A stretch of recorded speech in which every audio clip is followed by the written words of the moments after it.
বাংলাদেশের বলা যায় একটি ইসলামী দল ছাড়া সকল ইসলামী দল আমাদের সাথে, আলহামদুলিল্লাহ। এর সাথে সাথে আপনার জুলাই বিপ্লবের যারা নেতৃত্ব দানকারী তরুণরা যে সংগঠন করেছিলেন এনসিপি, তারাও আমাদের সাথে এসেছে, আপনারা এটা লক্ষ্য করেছেন।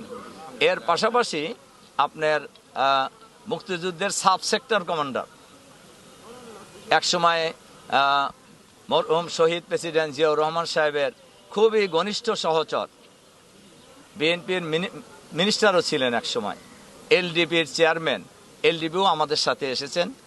কাজেই আমাদের এই জোট আমরা করিনি, কিন্তু সমঝোতার ভিত্তিতে যে নমিনেশন পেপার দেওয়া হয়েছে, এই সমঝোতার ভিত্তিতে যে সকল দলগুলির মধ্যে সমঝোতা হয়েছে, এটা খুবই কঠিন এবং খুবই শক্তিশালী একটা অবস্থান তৈরি করেছে এই দলগুলি একসাথে হওয়ার কারণে। আমরা একক প্রার্থী দিয়েছি সব জায়গায়। আমরা এই উল্লাপাড়ায় গত ৮ সালে নির্বাচন করেছিলাম। ৮ সালেই আমাকে ষড়যন্ত্র করে সারা দিন জাল ভোট, এরপরে সর্বশেষ দাঁড়িপাল্লার ভোট নৌকার নামে গুনে, এরপরে আবার রাত্রের বেলায় কোনো কোনো কেন্দ্রের রেজাল্ট শিট চেঞ্জ করে আমাকে হারায় দেওয়া হয়েছিল। কাজেই এবারে নির্বাচন তো আমার জন্য আরো পজিটিভ হবে, এটাই খুবই স্বাভাবিক।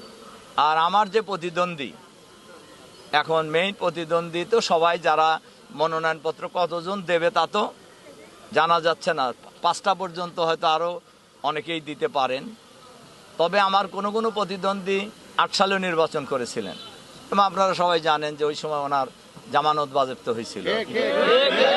কাজেই আমরা ইতিমধ্যেই আমি 5ই আগস্টের পর থেকেই বলা যায় উল্লাপাড়ার গ্রামে গ্রামে, হাটে বাজারে আমি সব জায়গায় যাওয়ার চেষ্টা করেছি। শুধু এই সময় নয়, আপনি জানেন যে গত ফ্যাসিবাদী সরকারের সময় আমি দীর্ঘদিন জেলে ছিলাম এবং ওই সময়ও আমি জেলে থাকলেও অথবা উল্লাপাড়া আমাকে আসতে দেওয়া না হলেও উল্লাপাড়া জনগণের পক্ষে কিন্তু আমি প্রচুর কাজ করেছি এবং আমি 5ই আগস্টের পর থেকে এই কাজের মাত্রা আমার আরও বৃদ্ধি পেয়েছে এবং আমি উল্লাপাড়ার বলা যায় অধিকাংশ গ্রামে, অধিকাংশ হাটে বাজারে, চা স্টলে জনগণের সাথে আমি দেখা করেছি, তাতে আমি বিপুল সাড়া পেয়েছি এবং আমি আশা করি আমরা বিপুল ভোটের ব্যবধানেই আমরা বিজয়ী হব, এটা আমরা প্রত্যাশা করি। আর সবশেষ কথা হলো যে উল্লাপাড়ার জনগণ আমাকে খুব ভালোবাসে, উল্লাপাড়ার মানুষকেও আমি খুব ভালোবাসি, যার কারণে 8 সালেই তো আমরা অনেক বিজয়ী হয়েছিলাম, আমাদের বিজয়কে ছিনিয়ে নেওয়া হয়েছিল ষড়যন্ত্র করে। আমরা আরো আশা করি দল মত জাতি বর্ণ ধর্ম নির্বিশেষে বলা যায় সবাই আমাকে ভোট দেবে, এটা আমি ইনশাআল্লাহ। কাজে আমরা বিপুল ভোটে বিজয়ী হব ইনশাআল্লাহ।